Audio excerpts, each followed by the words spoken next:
It's definitely the biggest opening to any of the series that we've done. In terms of the actual opening premise, it had been an idea that had fascinated me for like decades. I've said it so many times to my wife as we're driving down a motorway. I've pointed, I've gone, that'd be a great place to bury a body because no one ever goes there. No dogs ever are there to dig up bones. The only time you're ever going to have someone is if this road works, and you'd have to be really unlucky.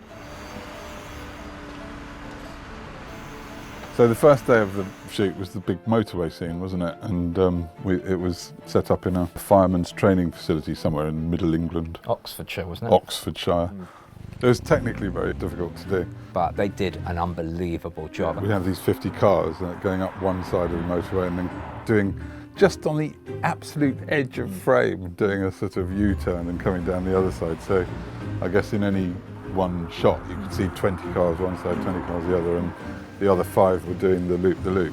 Who wrangled all that? Was that Marcuson's job? Yeah, Marcus. He's our first AD. Okay, let's get the cars going through, What a feat that was. It just absolutely 100% looks like you're on the M1, and they've shut down a piece of it. So it's a very dynamic opening.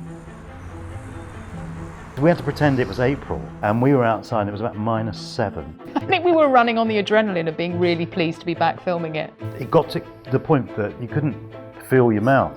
You could hear the sound kind of, it was like you're just talking like that, you couldn't feel your face at all. And we were both in these coats and hot water bottles, and your voice was just doing that anyway because it's -7, you know, with the wind chill and everything.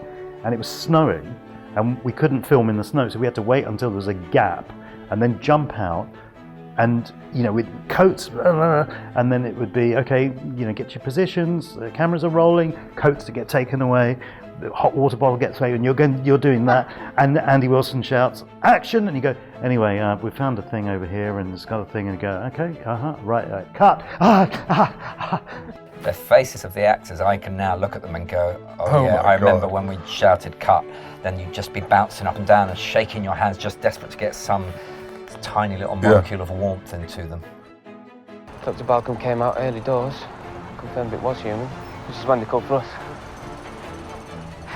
Okay, let's have a look.